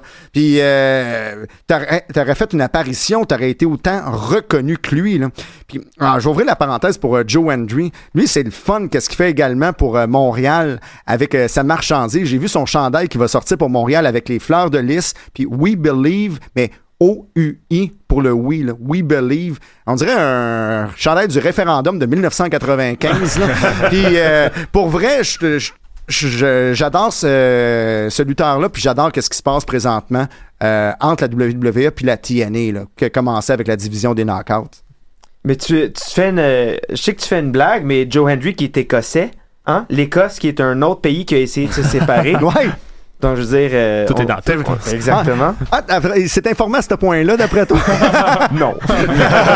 Louis, t'avais une question? Alors, non, en fait, je voulais revenir un petit peu sur... je vais reculer en arrière sur ce qu'on parlait tantôt, mais sans que tu disais que c'était pas nécessairement bénéfique ou tu savais pas si ça avait été positif ou non, mais je trouve que ce qui est beau, c'est que t'as réussi à tirer du positif de ça quand même. Ça aurait été facile de s'apitoyer sur ton sort puis de juste plus vouloir travailler, plus vouloir voyager, mais le fait que t'as continué à aller au Japon, tu voyais qu'est-ce qui était possible de faire au Québec, d'aller en Europe aussi, de pouvoir continuer à lutter où tu pouvais lutter, ça a été bénéfique d'une certaine façon. Là. Oui, c'est sûr. Mais je suis énormément chanceux. Tu sais, c'est vraiment drôle que comme question, tu sais, parce que c'est quelque chose, avoir une visa pour aller travailler légalement aux États-Unis, c'est vraiment, vraiment difficile. Fait que c'est comme dur à en parler à d'autres lutteurs canadiens parce qu'en même temps, si j'avais jamais lutté sans visa aux États-Unis, je me serais jamais rendu au Japon puis en Europe. C'est ça, ouais. Mais il y a des opportunités qui sont sorties. Heureusement, maintenant, le terrain pour la lutte est complètement différent. Puis il y a beaucoup plus de visibilité en ligne. Puis tu peux te faire connaître mondialement juste avec en mettant du contenu sur un des millions de plateformes qui est offert aux lutteurs puis à tous les créateurs de contenu canadiens, québécois.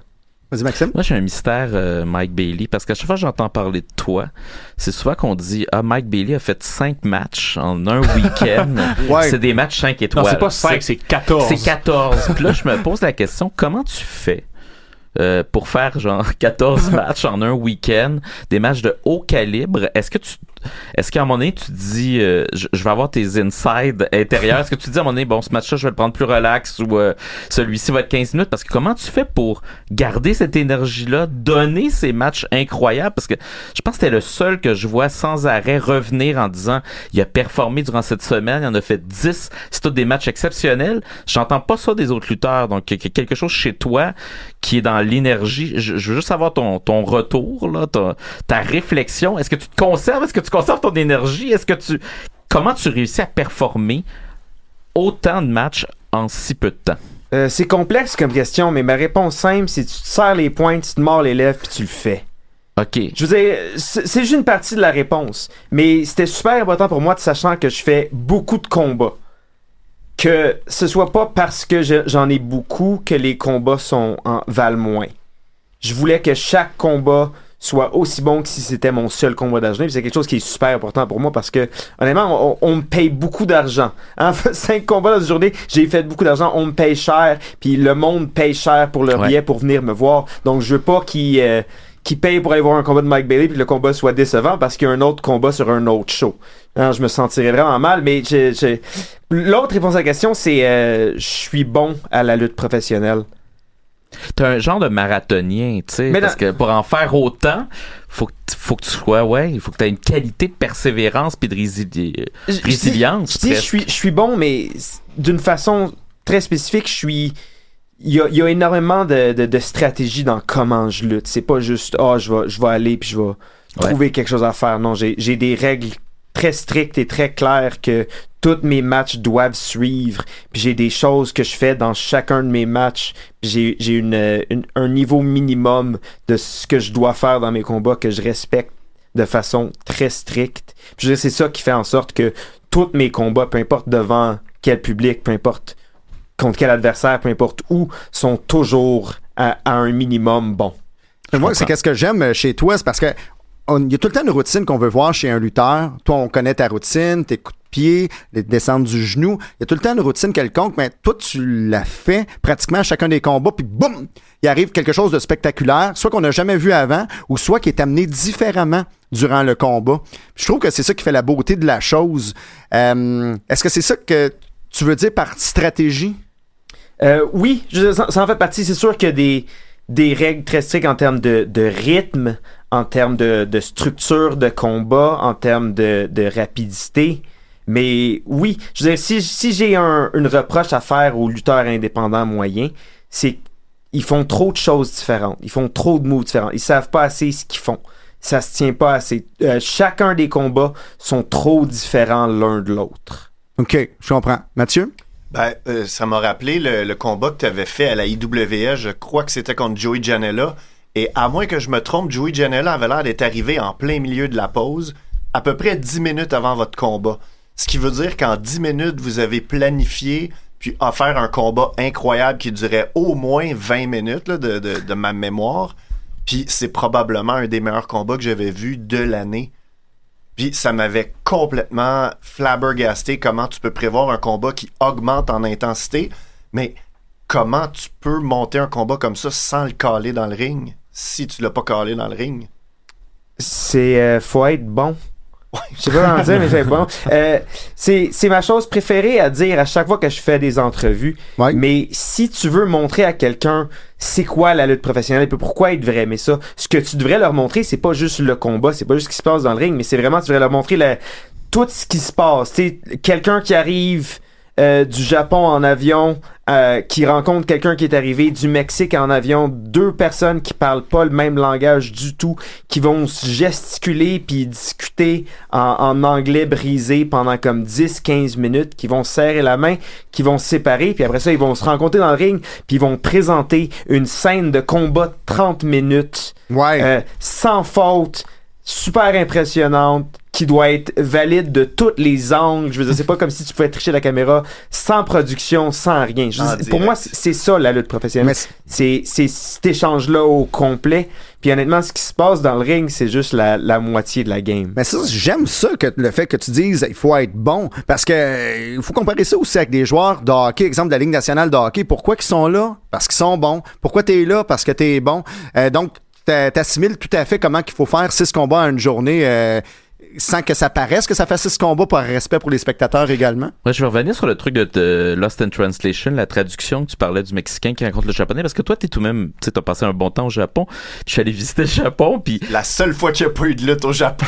non, mais il y en a toujours de la lutte, mais moi, je suis allé voir les grandes fédérations, puis il n'y en avait pas, il était aux États-Unis, c'est ce que je te dis, il était en tournée. Ben, OK, on reviendra pas sur mon voyage au Japon. Reste que, comme la grande majorité des gens qui vont au Japon, il y a tout de même une difficulté de communication avec les Japonais, tu sais.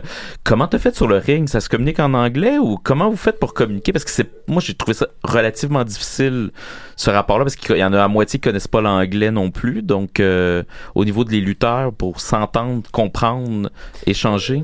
Ben, la lutte, c'est un langage international. Universel. Ouais. Puis, je veux dire, quand tes idées ont du sens, puis c'est vraiment quelque chose d'inside à expliquer.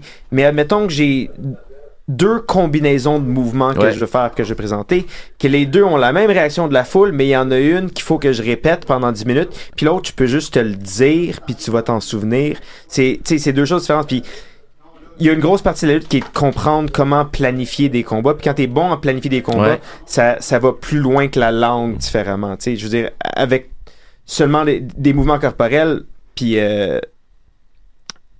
juste sans même dire les idées, tu peux montrer comment on monte, puis tu peux manipuler une personne sans même avoir à dire ce que tu vas faire, puis ça devient plus facile. Mais il y a énormément de trucs. Puis je veux dire, maintenant, mon japonais est pas mal. Ouais, il devrait être pas mal. Donc ça l'aide beaucoup. Mais non, il y a des histoires. Puis aussi, on a tous des téléphones. Fait que je peux juste montrer au monde des vidéos, des moves que je veux faire. Hey, j'ai quelqu'un que j'ai au téléphone présentement. Moi, c'est quelque chose que je voulais savoir à propos de Mike Bailey. On connaît sa réputation en tant que lutteur professionnel, mais on veut savoir c'est quoi sa réputation des autres lutteurs. Qu'est-ce que les autres lutteurs ressentent de Mike Bailey? On a PCO au bout de la ligne. Comment ça va, Pierre-Carl Ouellette? Ça va bien, toi. Ça va se faire. Hey, tabarouette, tu chuchotes, c'est rare. Non, parce que là, je suis dans un endroit public, mais c'est correct. Okay, c'est bon. Mais là, on a tout dit. Faites-en pas avec ça. Là. Samedi, c'est sold out. Il reste plein de billets. Ben, pas plein de billets. Il reste beaucoup de billets pour le dimanche. Il reste des bons billets. Pour dimanche, ouais. Puis, sais-tu quoi? On a même mentionné TNAWrestling.com. Donc, on est rendu au bout de l'émission. TNAWrestling.com. Je t'adore, Carl. Mais on est rendu au bout de l'émission que je te pose la question que je t'ai posée avant d'entrer en ondes. Comment les lutteurs comme toi, là, tu sais, des routiers, perçoivent Mike Bailey? Ben, pas rien que moi, là. Je pense que tout le vestiaire au complet, ou le roster au complet de la TNA, à chaque fois que Mike lutte, c'est sold out en avant de l'écran. On veut voir ses prouesses, puis la façon qu'il va se comporter dans ses combats, parce que il arrive tout le temps à soutirer des performances extraordinaires, puis il est très apprécié. Je dis pas ça parce que tu m'as posé la question, puis je dis pas ça parce que Mike est là, mais comme lui et Josh, qui sont tout le temps en train de parler ensemble, Josh Alexander, qui est un gars qui a été champion longtemps avec notre compagnie, puis le match que Mike a eu avec Will Ospreay était incroyable, le match qu'il a eu avec... Même ça ne donne rien de nommer les matchs. Ouais, exact. Tous les matchs sont bons. Puis Josh Alexander, le combat de... Les deux l'année passée qui m'ont marqué, moi, beaucoup, c'était celle contre Will Ospreay puis celle contre Josh Alexander. Mais c'est sûr que Josh Alexander, je vais poser la question à Mike direct, là. C'est quand même 1 heure de combat, puis c'était pas prévu que ça soit 1 heure en tant que tel. Là. C'est-tu le cas? Est-ce que c'était prévu pour les téléspectateurs que ce soit un combat de 1 heure? Non, 1 heure, c'est la limite de temps pour les combats de championnat. Donc, c'est un combat pour le championnat TNA. Donc, ça a juste duré 1 heure, mais c'était pas un Ironman. C'est pas un Ironman. Non, mais ça n'a pas été annoncé. C'est ça que j'adore aussi du combat, c'est que ça c'est juste... on n'a pas donné l'impression dès le début que le combat allait être long. Exact. Ça avait l'air d'un combat normal, puis après ça, 15 minutes sont passés, puis ça s'est pas terminé, puis même chose pour 30 minutes, 45 minutes. Mais, je veux dire, Josh Alexander, évidemment, qui est un des meilleurs lutteurs au monde, donc il y a très peu de monde avec qui je pourrais faire ça. Ben exact, puis qu'est-ce qui est le fun, c'est audacieux, parce que c'était durant une émission de télévision. C'est audacieux, je pense, de la TNA, je pense que tu vas être d'accord avec moi, puis CEO, que de permettre ce genre de durée-là de combat, puis de dire, OK, on va prendre un risque que le spectateur reste pendant 1 heure de combat. Puis 1 heure, on s'entend entre Mike Bailey et Josh Alexander, là. C'est bon pas à peu près, là. Oh oui, mais quand même, la compagnie, tu sais, exerciée, là, elle n'est pas juste sur une affaire, tu sais, des combats comme ça, la compagnie en raffole, là. Fait que, tu sais, des super longs combats, puis bons combats que tu es en haleine tout au long du combat, puis tu sais pas ce que le bord ça va tourner. Puis, tout le temps, tu sais, sur le bout de ta chaise, autrement dit, tu sais, fait que c'est très bon. Fait que, oui, la compagnie est capable d'aller là, puis elle le fait, puis je pense que ça nous démarque un peu des autres compagnies qui sont plus nichées juste dans un sorte de domaine, soit juste dans la lutte ou soit juste dans du plus théâtral ou plus... je pense qu'on est un peu comme une variété de toutes sortes de choses. Hey, mais Carl, gros merci. C'est tout le temps qu'on a présentement avec toi, mais on va le mentionner encore, tnawrestling.com pour les billets pour dimanche. Mais on est fiers de toi, Carl. On le dit hors d'onde. Je t'en parle souvent au téléphone. Bravo pour ton intensité. C'est qu'est-ce qui a amené Slammiversary à être sold out samedi. Félicitations encore une fois, Carl. Merci, puis un gros salut à tout le monde. On s'envoie demain, nous autres. Hey, à demain, Carl. Salut, le bye. Ah oui, c'est vrai, on se voit demain. Carl, que j'adore à chaque fois. Oui, Charles? Non. Ben, OK, je pensais que tu voulais y aller. Mais donc, oui, merci, PCO. Je voulais juste dire tnawrestling.com. Il aime bien ça quand même, tnawrestling.com. Mais là, on s'intrigue. On est intrigué, moi puis Louis-Michel, quand même. Mike Bailey, tu dis que tu as une mémoire phénoménale, puis on te croit. Mais maintenant, on va savoir si Mike Bailey connaît vraiment Mike Bailey. La toune, j'avais oublié. Ça va être long. Tu veux la toune? Ben non, pas obligé. Là. Ouais, c'est ça. C'est un gars tranquille. Il tournait en rond dans sa maison. Puis là, j'y demande de composer un quiz. Un quiz interactif, comme à TV. Un quiz pour divertir les gens. C'est là qu'est né le quiz à Loulou. Le quiz à Loulou. Cut my music. Cut my music. Bon, merci JF pour cette belle introduction-là. Oui, on dirait qu'elle est de plus en plus longue à chaque semaine. Il y a des bouts qui sont... On salue Lucien Francoeur. Oui, voilà. J'ai une petite question. Oui. Le quiz à qui? Le quiz à quoi? Ici, ça a l'air que c'est Loulou, mon nom. C'est pas vraiment moi qui décide. Quand JF décide quelque chose, c'est ça, puis il n'y a pas... Ouais, puis on comptera pas l'anecdote non plus de Loulou, pas de bisous. Non, donc, vas-y, Loulou. Ben là, on veut le savoir. Vas-y, Louis. En décembre. Mike Bailey, première question va être pour tout le monde. Le reste, ça va seulement être pour toi. Je veux savoir si d'abord les gens connaissent un peu notre Mike Bailey ici autour de la table. C'est une question que j'ai posée pour PCO la semaine passée, puis personne connaissait la réponse. Fait que là, je veux savoir si pour Mike Bailey, les gens connaissent la réponse. Question toute simple. Quelle est la date de fête de Mike Bailey? Oh! Ah, ouais. Maxime? C'est intéressant, mais là, il faut... OK, signe astrologique. Ouais, c'est quoi ton signe astrologique? Cancer. Oh, on est proche. On est proche. OK. On est proche, oui. Très proche. On peut presque y toucher, je pense. C'est demain! C'est demain! Demain! Oh! Le 16 juillet! Oh, wow! Ben oui! Ben, bonne fête d'avance! Ben, merci beaucoup. Je savais que personne allait le savoir parce que sinon, on m'aurait déjà souhaité bonne fête. Ben, c'est pour ça que j'attendais pour te le souhaiter. Bonne fête, mais ça va être ton party de fête en fin de semaine aussi, samedi soir à la TNA, j'imagine. On va célébrer ça en grand. Avec la ceinture de la division X. Exactement, Ça va être mon cadeau de fête, ça. Voilà. Prochaine question, Mike, ça pour toi. Comme j'ai dit avant d'entrer en onde, je me suis beaucoup fié à Cage Match. Fait que ça se peut que mes informations sont pas toutes correctes. Si c'est pas correct, corrige-moi, ça me dérange pas. Puis si t'as des commentaires, anecdotes par rapport à ce que je vais te demander, vas-y fort. T'as été 2 fois champion de la IWS, champion mondial de la IWS à Montréal. Est-ce que tu te souviens des lutteurs que t'as battus pour ces 2 ceintures-là? Je vais imaginer qu'il y en a une des deux qui c'est le Green Phantom. Tout à fait. L'autre, je sais pas du tout. L'autre, c'était plus récemment. C'était en 2021, je me trompe pas. C'était Matt Angel qui a été champion toute la pandémie. Oui. Matt Angel, ça a été, je sais pas si ce match-là était le match de l'année, mais vous avez souvent fait match de l'année. Match de l'année selon qui, je sais pas. Il y en a beaucoup de matchs de l'année. Non, mais en fait, le prix de l'année de la lutte au Québec, okay. Matt Angel contre Mike Bailey, c'est arrivé souvent. C'est-tu le match d'échelle? Parce qu'il y en avait eu un match d'échelle. Non, c'était pas un match d'échelle. Non, avant ça. C'est avant ça. Faut que tu le dises, match de l'année, Pat Laprade. Pat Laprade, c'est ça. On va le dire comme ça. Tu l'as remporté quelques reprises contre Matt Angel. Est-ce que tu sais combien de fois t'as remporté le titre de match de l'année de la lutte au Québec selon les prix de Pat Laprade? Oh, ça, c'est intéressant. 6. Un petit peu moins. T'as été dans les top 3 quand même souvent. C'est 4 fois, ouais. 4 fois. 3 fois contre Matt Angel. Puis 2019, 2020, 2021. À chaque fois, finalement. Non, parce que... À chaque fois qu'ils se sont affrontés les deux, ça je veux dire. Ouais, c'est ça, parce qu'il y avait le match à Total Crab, justement, qu'on a montré ouais. qui avait été nommé. L'autre match de l'année, c'était en 2014. Je sais pas si tu te souviens, c'était quoi ce match-là. En 2014, c'était un 3 contre 3. Un 3 contre 3 qui avait été match de l'année, non.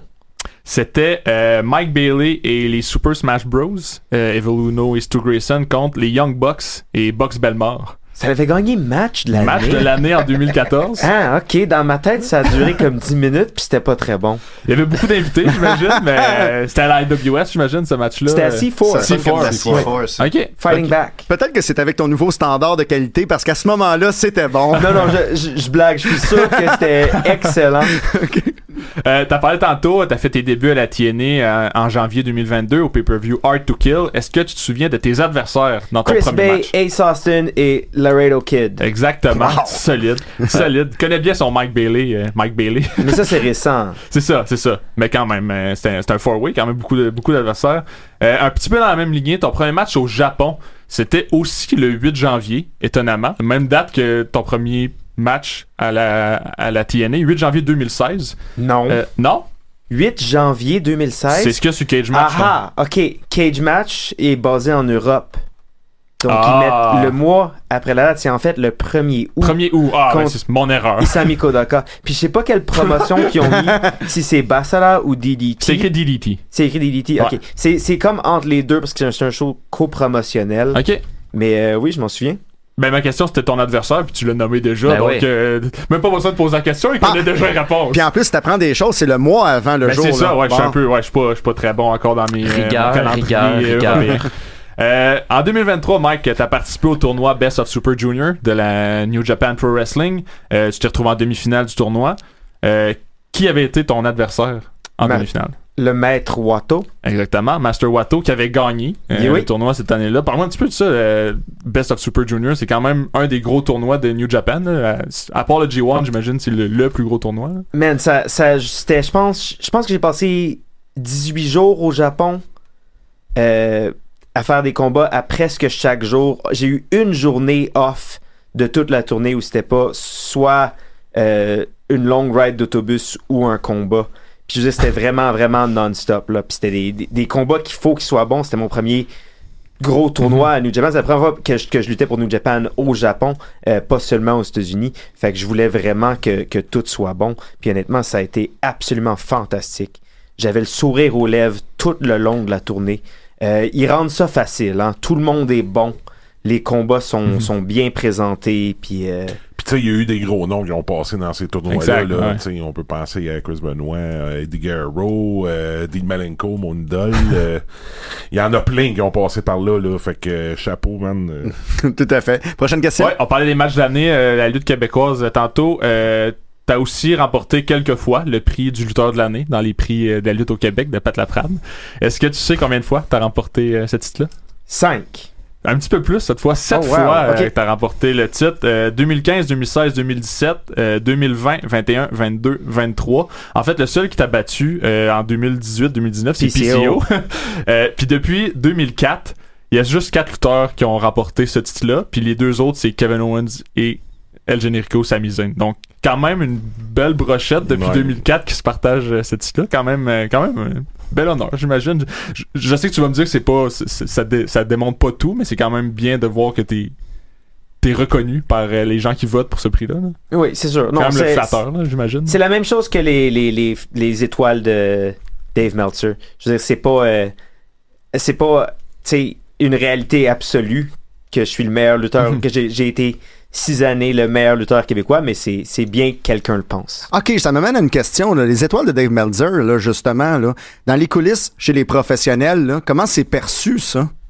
Ça varie beaucoup. Je veux dire, il y a énormément de facteurs, mais tu peux pas dire que c'est pas une belle accolade. Puis ce que tu veux, c'est que le plus de monde possible voit tes combats.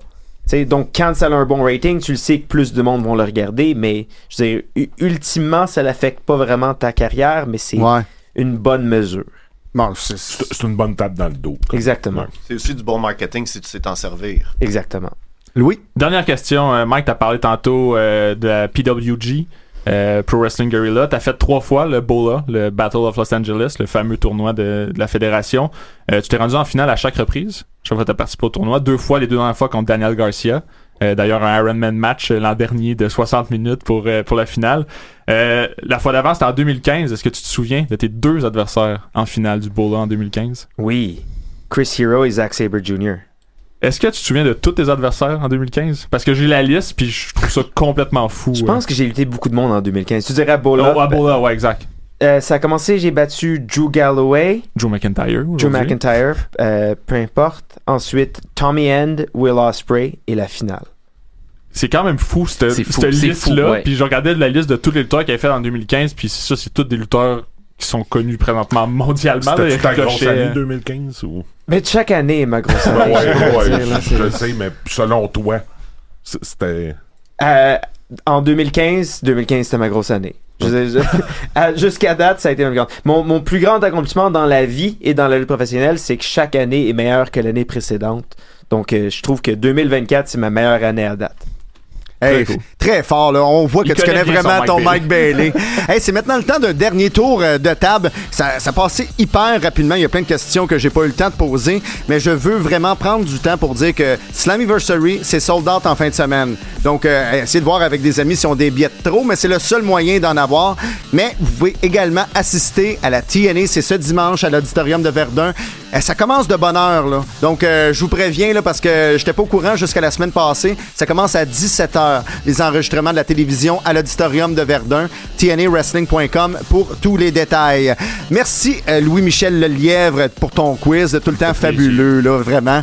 Maxime Champagne, très content que tu sois venu ce soir parler de ta pièce de théâtre encore une fois. Charles Dumoulin, encore une fois, je te félicite. On va en parler plus grandement peut-être la semaine prochaine, mais ta perte de poids imposée avec le régime de Destro, t'es formidable, là, tu te présentes super bien. Puis j'espère, je souhaite merde, je sais pas si ça se dit dans le milieu de la lutte, là, comme au théâtre, que tu gagnes la bataille royale ce samedi à l'Auditorium de Verdun, la bataille royale, invitation PCO. Giancarlo Mastro Pietro, celui qui s'autoproclame le meilleur arbitre au Québec. Oui, d'après toi, oui. Le meilleur barbier au Québec. Mais pour moi, là, t'es le meilleur au Québec, Giancarlo. Puis on peut te voir à l'œuvre ce vendredi à Main Event Wrestling au Studio TD. Mathieu Lavigne, merci beaucoup d'avoir fait la captation vidéo ce soir. T'es le meilleur caméraman qui existe. On aime toujours t'avoir comme chouchou. Et quelqu'un qu'on aime, c'est une star internationale. On a eu la chance de l'avoir autour de la table aujourd'hui dans les studios de Choc.ca au Roi de l'Arène. Bonne main d'applaudissements encore une fois pour l'énorme carrière de Mike Bailey. Et merci de faire briller le Québec outre-mer et partout. De faire briller le Québec et surtout d'ouvrir les portes pour les lutteuses et lutteurs québécois, de partager comment que tu perçois la lutte professionnelle. Et d'être aussi sympathique, osais-je le dire. Ah oui, tout à fait. Professionnel, parce qu'il donne une bonne image à la lutte aussi. Je sais pas si vous avez remarqué. Ça paraît aussi. Ben, écoute, Mike Bailey, tout le monde te complimente. C'est normal. Pourquoi? Parce que t'es un professionnel, puis t'es un être vraiment...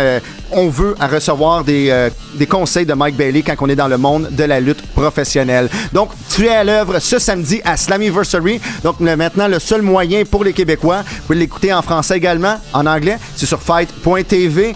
Donc, Slammiversary, donc ton combat contre Mustafa Ali pour le championnat de la Division X. Et le lendemain, tu seras bien sûr aux enregistrements de l'émission Impact de la TNA à l'Auditorium de Verdun. Donc, dimanche 21 juillet, c'est à 17h que ça commence.